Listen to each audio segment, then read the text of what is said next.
많이 먹이면 많이 싸죠. 이게 원래 아침 저녁 그러니까 아침 점심 저녁을 시간 안 하고 처음 보고 먹었거든요. 근데 걔가 너무 많이 먹고 토하더라고요. 많이 주셨네. 네. 이게 해머를 안 주고 아침 저녁으로 알람을 맞춰놓은 거예요. 잘하시네요, 그거는. 토를 안 하는데 자, 제가 중요한 말씀 하나 드릴게요. 두 가지 이제 키포인트는 두 가지. 첫 번째는 화식과 사료를 섞는 경우에, 특히 질병이 있는 경우에 어떻게 해야 되는지. 그리고 두 번째는 급여량에 관련 건데, 급여량이 좀 더 쉬우니까 급여량 공식이 있어요. 근데 그 공식이 그거 그대로 가시면 안 돼요. 객체 차이가 되게 심해요. 우리 사람도 객체 차이가 많잖아요. 저는 많이 먹어도 안 쪄요, 죄송하지만. 근데 어떤 사람은 적게 먹어도 쪄요. 이거 어쩔 수 없어, 유전이기 때문에. 개고양이도 마찬가지예요. 어떤 애는 한 하루에 한 30g, 한 50g 정도 건물 기준으로 50g 먹는데도 몸무게 유지되고, 어떤 애는 100g 먹어야 몸무게 유지되고. 그래서 많이 주는지, 그러니까 이 개고양이가 먹는 그 양은 내가 살펴봐가지고 체중이 유지되는 양이에요. 체중이 유지되는 양. 그래서 첫 번째 그 공식을 여기 공식을 제가 여기 쓸 것까지는 아닌 것 같은데 공식이 있어요. 인터넷에 찾아보면은 공식이 나오는데 그 공식을 고지것대로 믿으시면 안 되는 거예요. 그 공식대로 먼저 줘보시고 아까 같이 토하거나 변이 많아지거나 질어지거나 그러니까 변의 수분량도 많아져요. 그 경우에 너무 많이 주시는 거예요.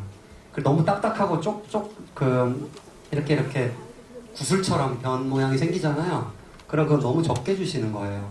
그리고 체중을 주기적으로 체크하셔가지고 이게 제대로 내가 양을 맞춰주는지 반드시 보셔야 되는 거죠.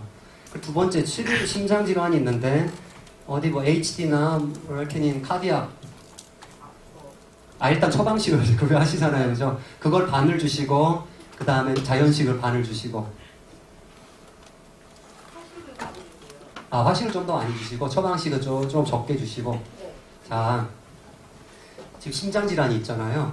심장질환이 있는 경우에는 일반 다른 시기하고 좀 다르게 가야 될 부분들이 좀 있어요. 그러니까 약은 이제 먹이셔야 되고 그 약 말고 식이요법이 있어요. 그냥 그 처방식도 그 심장질환을 완화시키기 위한 용도로 포뮬라가 좀 달리돼가지고 나온 거거든요. 그래서 중요한 게 이제 단백질 함량이 많아져야 되고 그 다음에 염분, 소금 함량이 좀 적어야 되고 그리고 항산화 영양소, 오메가3 이런 것들이 좀 많아져야 돼요. 일반. 네? 오메가3랑 보조제로 먹이죠. 네, 잘하고 계시는 거예요. 그래서 이제 만약에 그 화식으로 모자라는 부분은 다른 보조제로 같이 해주는 게 굉장히 잘하시는 거예요. 근데 제가 드리고 싶은 말씀은 검사료하고 다른 자연식을 섞는 경우에 그 자연식도 그 심장 질환과 맞는 시기여야 된다라는 거예요. 그냥 일반 시기보다는 거기 고민하셔가지고 심장 질환에 맞는 시기를 짜가지고 섞는다면은 저는 문제가 될 게 없다라고 이제 보고 있습니다.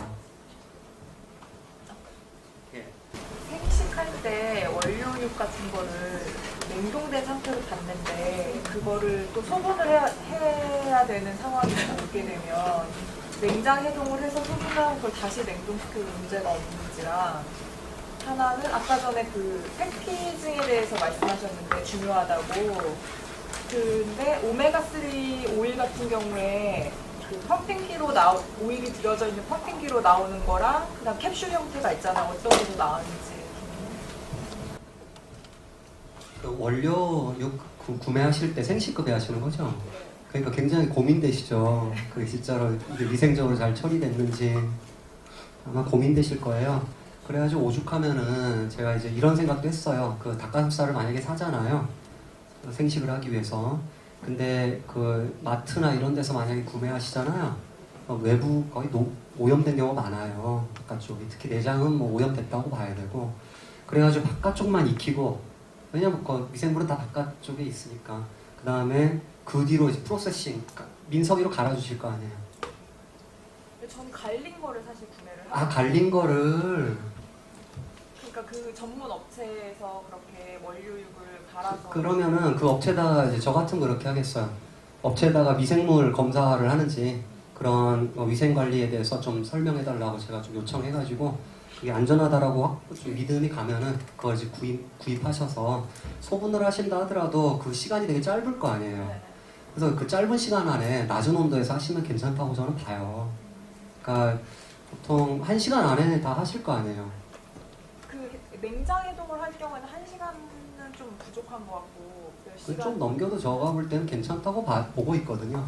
그 정도 시간에서 보통 이제 그 회사에서 예를 들어 가지고 문제되는 병원성 미생물이 살모넬라, 리스테리아, 그다음에 뭐 다른 뭐 캠필로박터라든가 이런 것들이 있는데 이게 제로로 나오는 경우가 많아요. 그쪽에서 만약에 관리를 잘했다면은 다만 일반 세균, 대장균은 좀 있을 거예요. 근데 그게 크게 이제 문제를 일으키지는 않거든요. 살모넬라 같은 게 문제를 일으키는데 그거는 거의 제로라고 저는 생각하고 있거든요. 그 회사에서 확인해 보셔야 돼요. 그럼 생식을 급여하는 경우 강아지 내장 그 기생충 약 같은 거를 따로 먹여야 되는 건가요? 그렇죠. 저는 굳이.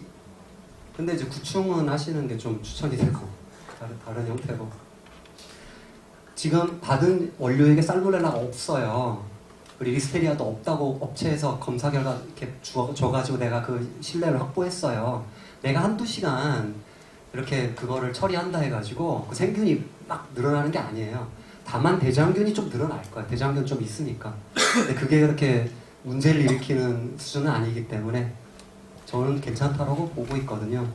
두 번째 오메가3 같은 경우는 아무래도 캡슐이 나아요. 산소하고 맞닿는 기회가 좀 덜 하니까. 그리고 그것만큼 중요한 게 이제 비타민 E예요. 그 오메가3를 판매하시는 분들 비타민 E를 다 넣어주는데 그게 좀 고가다 보니까 적게 넣는 업체도 있고 좀 많이 넣는 업체도 있고 이게 스터디가 좀 있어요. 오메가3를 굉장히 많이 제공했어요. 산패가 안 된 거를. 근데 비타민 E를 안 줬어요, 거의.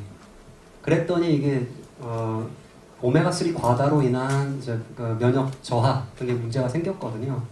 그래서 두 가지 문제가 있는 거예요. 비타민 E를 안 넣어주는 경우에는 산패 문제가 생기고 체내에 들어갔을 때 만약에 오메가3를 너무 많이 제공했을 때 면역 저하를 일으킬 수가 있어요.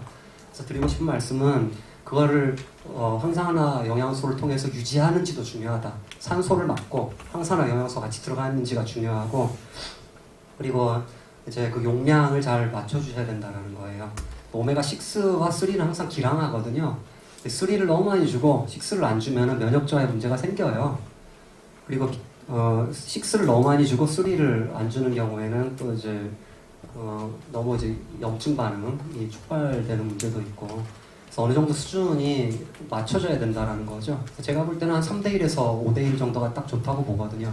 근데 피부 질환이라든가 관절 질환이라든가 심장 질환이라든가 어떤 질환에서는 오메가3가 종양성 질환이라든가 3가 확 높아져야 돼요. 6에 비해서. 신부전도 마찬가지고. 신부전은 오메가6가 또 해롭고. 그래서 이제 그 질병이 있는 경우에는 좀 더 잘 보셔야 돼요. 제가 말씀드린 거는 건강한 애들이거든요. 질병이 있는 경우에는 영양소마다 조금씩 달라요. 그래서 오메가3를 주신다면은 몸무게 몇 킬로? 소형견이죠?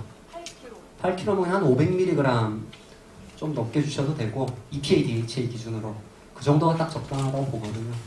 그러니까 피쉬 오일을 주신다면은 한 2g 정도예요. 그 정도가 좀 적당하다고 봐요. 8kg면.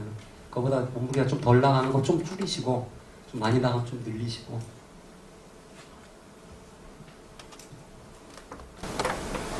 저는 건사료 먹이고 있거든요. 근데 지금 오메가3라든가 그런 오일 쪽으로 생각을 한다면은 닭고기나 이렇게 그런 거보다는 피쉬 쪽으로 하는 게 더 좋은 건가요? 네, 맞습니다.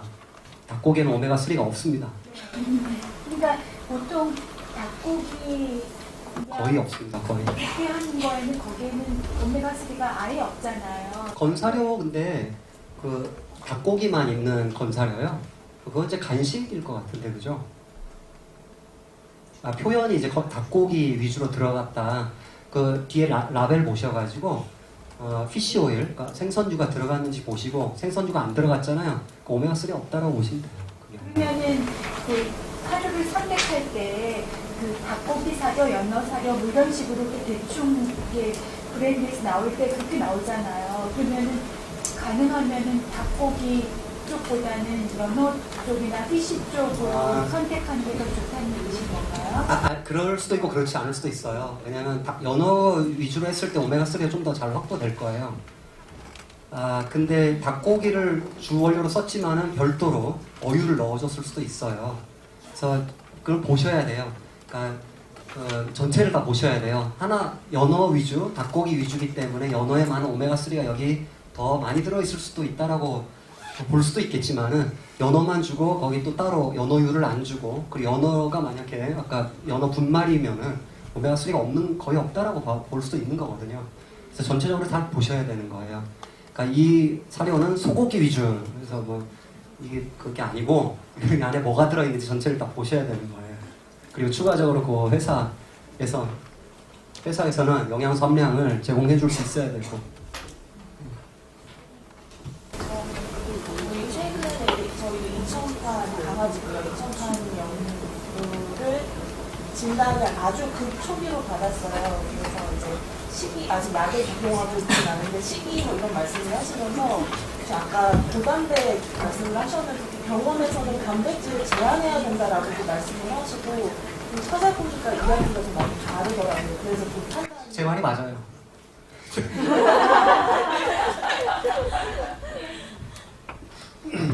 심장 질환만 있는 거죠?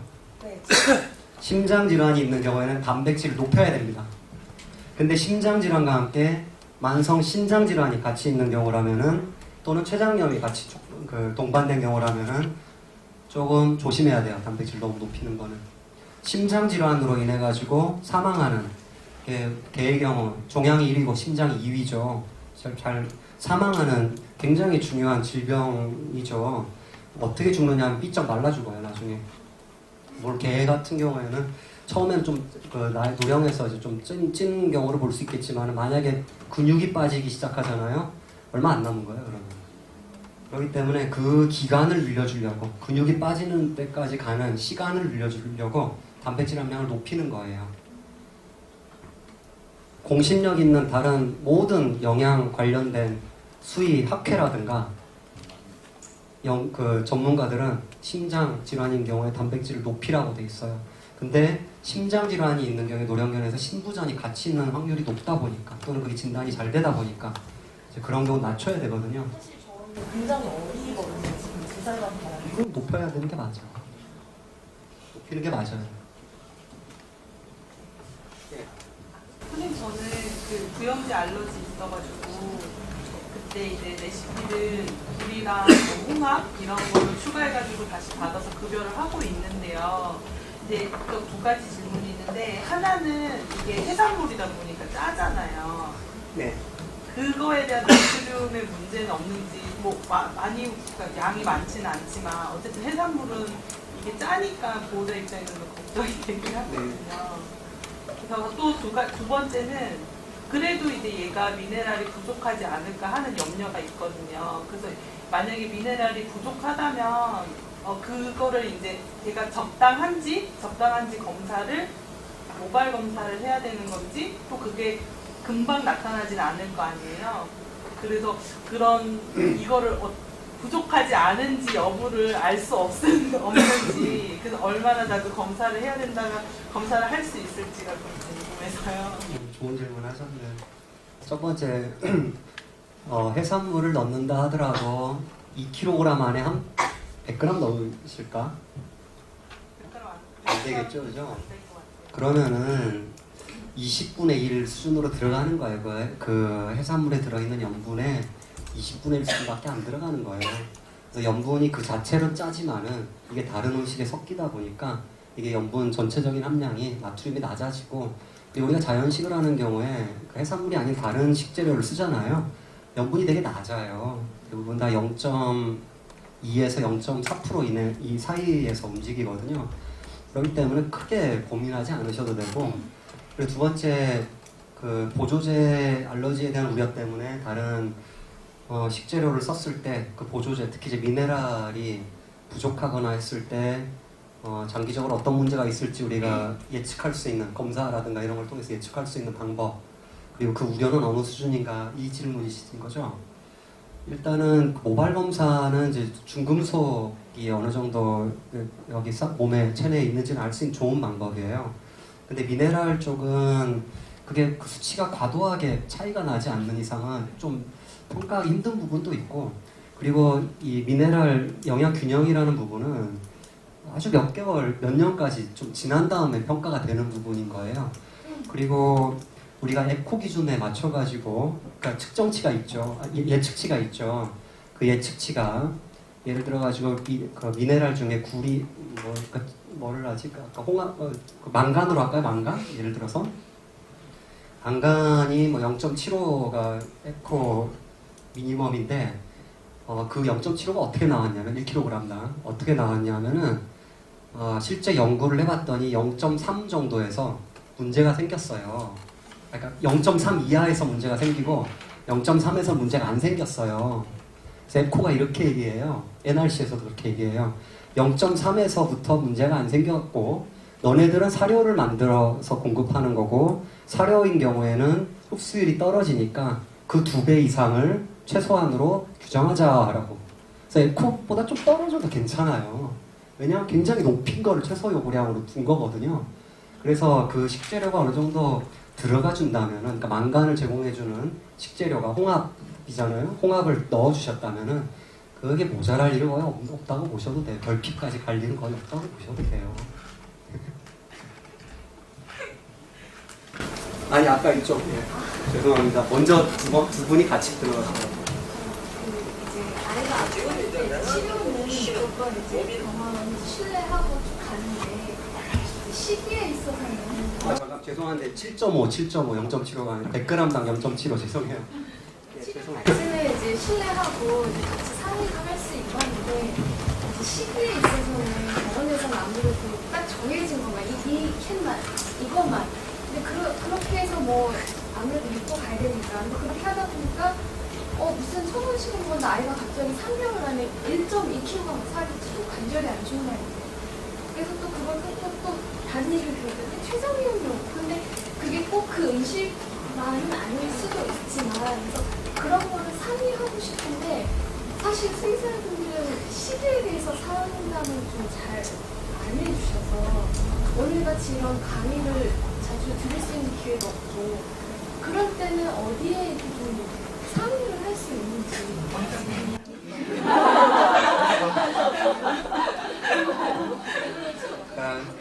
수의사분들이 추천하는 처방식은 사실 그 이유가 있는 거예요. 어떤 질병을 치료하는데 굉장히 도움을 줍니다. 그러니까 심장질환이라든가 키드니, 심부전 또는 췌장염에도 다 식이요법이 적용이 되거든요. 알러지도 마찬가지고.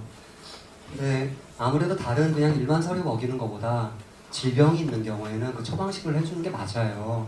근데 그 처방식 때문에 췌장염이 생기지는 않아요. 췌장염이 생기는 거는 그 시기로 유발되는 경우는 굉장히 드물어요. 아주 고지방, 저단백 이거밖에 좀 없어요. 췌장염을 유발시킬 시기. 또는 뭐 다른 중독이라든가 뭐 이런 게 있지만 이게 시기의 문제가 아닌 거거든요. 그래서 사료를 바꿔줘가지고 췌장염이 유발됐다라고는 좀 보기가 힘들다고 봐야 되고, 그리고 수의사분들인 경우에는 질병이 있는 강아지, 고양이들을 보시기 때문에 그 처방식을 적용하는 게 맞아요. 그 질병을 관리해 줘야 되니까. 근데 거기에 대한 상담을 한다라면 좀 한계점이 있을 거라는 생각이 들어요. 왜냐하면 우리 수의과대학에서 커리큘럼에도 없고, 우리나라 같은 경우에는 전문의도 없고요. 학회는 있어요. 근데 그 영양과 관련된 어떤 그 토론을 할 수 있는 기회가 없다 보니까 좀 그런 문제가 있는데, 앞으로 많이 개선될 거예요. 이쪽으로 여러 수의사분들이 공감하고 있거든요. 영양 쪽으로 좀 더 집중도 있게 좀 더 공부해가지고 보호자분들하고 여러 가지 조언을 나눌 때 도움을 주고자 많이 노력하세요. 그래가지고 좀 나아질 거예요. 그런 부분들은. 아까 저분이 빨리 드셔가지고. 저는 동결건조 사료를 한 10개 정도 돌려서 먹이고 있는데요.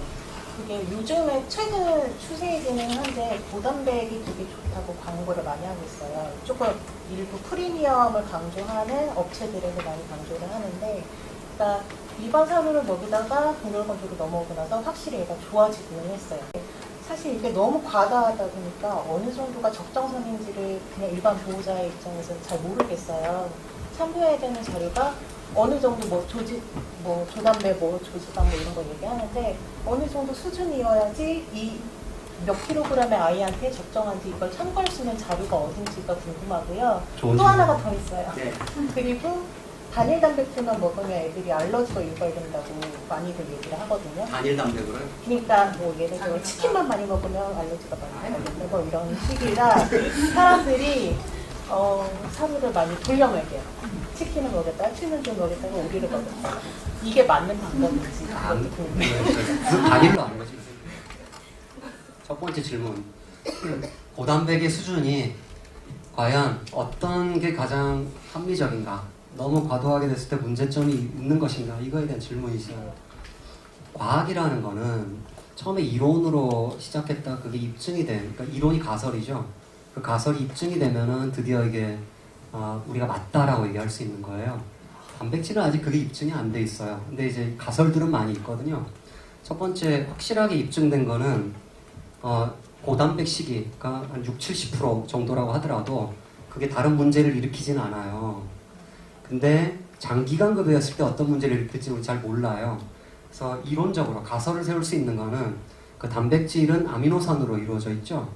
그 아미노산에는 필수 아미노산이 있는데 거기 메시오닌하고 트립토판인 경우에 이게 과도한 경우에는 메시오닌은 아까 빈혈을 좀 유발시켰고 트립토판 같은 필수 아미노산인 경우에는 이제 신장 조직을 좀 손상시켜버린 콩팥 쪽을 좀 문제를 일으켰어요. 그래서 그게 단백질을 과도하게 먹이는 경우에 그 아미노산도 같이 늘어나기 때문에 그런 문제를 유발시키지 않을까. 근데 이제 문제는 그 아까 같은 문제를 일으킨 그거는 그 유리 아미노산 그것만 따로 떼가지고 먹인 거예요. 메시온이라고 트립토판. 그리고 단기적으로 문제가 생겼고. 근데 단백질에 붙어있는 상황이라면 그게 좀 다르다라는 거죠. 그래서 고단백 시기를 장기간 유지해가지고 아직까지 문제된 케이스를 우리가 발견하지 못했어요. 확인된 건 없고. 그리고 그게 어느 수준이 적절한 것인가도 우리가 잘 몰라요. 아직. 그렇기 때문에 이 정도가 맞다. 고단백이라서 좋다라고 말하기에는 이른데 그래도 그 단백질이 개고양이는 굉장히 잘 활용하는 그 영양소고 처음에 이제 그 여러 단백질이 이제 섭취가 되잖아요. 섭취되면은 바로 그 필요한 몸에 필요한 뭐 근육을 만들기도 하고 면역 세포를 만들기도 하고 그리고 DNA가 이제 단백질 생산이거든요. 자기가 필요한 단백질을 생산하게 하기 위해서 여러 아미노산을 제공해주는 역할을 하는 거죠. 그러다 남는 건 에너지로 쓰거든요. 그렇기 때문에 얘들은 에너지로 잘 쓴다면은 제가 볼 때 별로 문제가 없어 보이거든요. 근데 무슨 고단백으로 인해 가지고 간 질환이 생기거나 신장 질환이 생기거나 이거는 다 입증되지 않은 사실들이에요. 그냥 그럴 수 있겠다라고 이제 얘기를 하겠지만은 제 논리로는 그럴 수 없다라고 보거든요. 그게 충분히 건강한 체내에서는 단백질을 잘 활용해요. 개고양이 우리보다 더 잘 활용해요. 고양이는 훨씬 더 잘 활용하고. 근데 그런 문제가 생길까? 그리고 고단백 시기를 많이 해왔는데 우리가. 근데 발견된 거는 지금 없는 상태죠. 그래서 고단백의 수준은 아직 잘 모르지만은 그게 저는 문제를 일으킬 거라고는 보지가 않고 근데 정확하게 제가 그렇다라고 얘기하려면은 사실 입증이 돼야 되는 단계가 좀 남아있다라는 거죠. 저는 뭐 제 개인적인 생각으로는 괜찮다라고 제 생각하고 있습니다. 두 번째는 아까 뭐였지? 알러지 돌려막기? 단일 단백질원을 어렸을 때 알러지가 어떻게 생기는 거냐면은 어렸을 때 면역 기능이 좀 덜 발달했을 때 어떤 단백질원을 먹어요. 근데 면역력이 덜 발달하다 보니까 그 단백질원을 세균으로 인식해요. 음식으로 인식하는 게 아니고. 그래가지고 세균이 한번 들어갔다 나오면은 그 세균이 다시 들어왔을 때 항체를 만들어내가지고 면역 반응을 막 일으켜서 이제 그걸 잡아내려고 하는 거예요. 몸에는 이제 위험하다라는 사인을 주는 거예요. 신호를 주는 게 바로 그 염증 반응인 거거든요. 근데 그게 여러 단백질을 먹여서 그런 건지 단일로 그렇게 해가지고 그 알러지를 유발하는지 우리 잘 몰라요. 그러니까 모든 단백질로는 알러지 유발성이 있고 더 깊은 관련이 있는 거는 그 개체의 면역 발달에 더 있는 거지 그 음식에 있다라고 봐지지 않고요. 그리고 여러 단백질원을 돌려막기 해가지고 알러지를 좀 완화시킨다도 이건 더 말이 안 돼요. 왜냐하면 알러지는 예전에 경험했던 단백질원이 다시 들어오게 해서는 안 되는 거예요. 비정상적으로 그거를 외부인자로 인식하고 있기 때문에. 그래서 찾아내야 돼요. 어떤 게 알러지원으로 작용하는 단백질원인지. 그리고 찾아내면은 그건 평생 먹이시면 안 되는 거예요.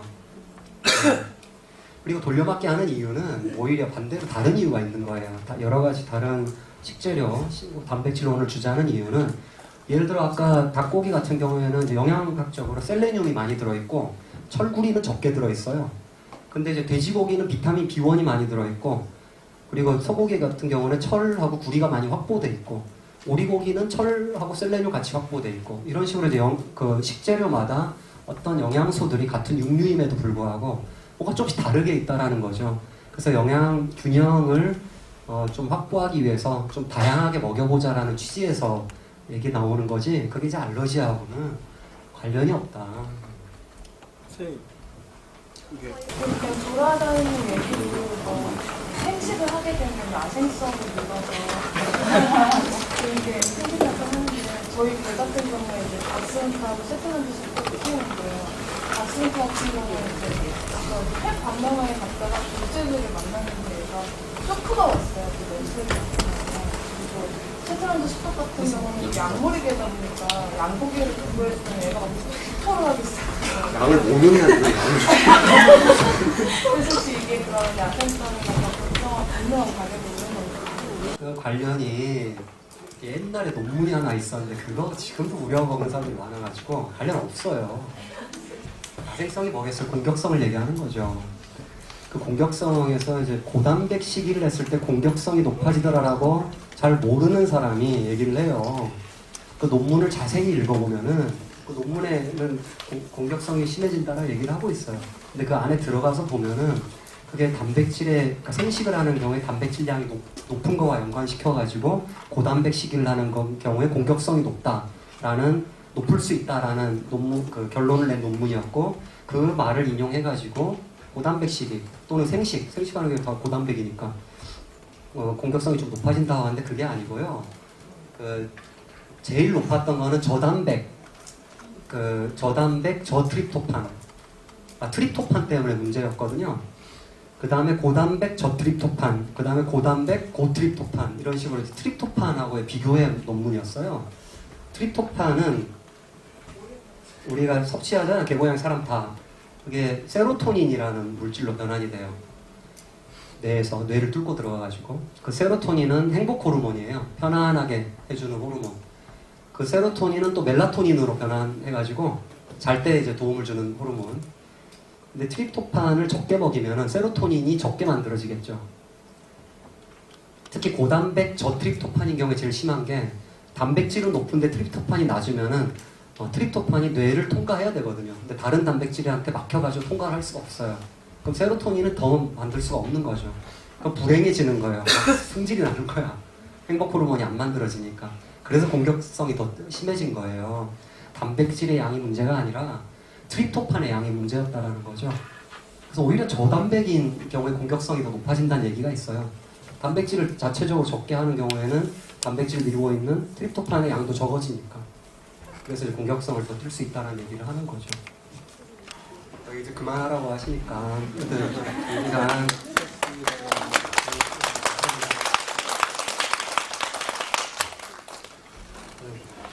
오늘 여러분들께 유익한 시간이 됐길 바라고 다음에 또 제가 아까 말씀하셨지만은 여러분 기회를 많이 만들어가지고 영양 관련해가지고 여러분들하고 많은 대화를 나누게끔 저 또한 노력하겠습니다. 그래서 조심히 잘 돌아가시고 다음에 또 뵙겠습니다.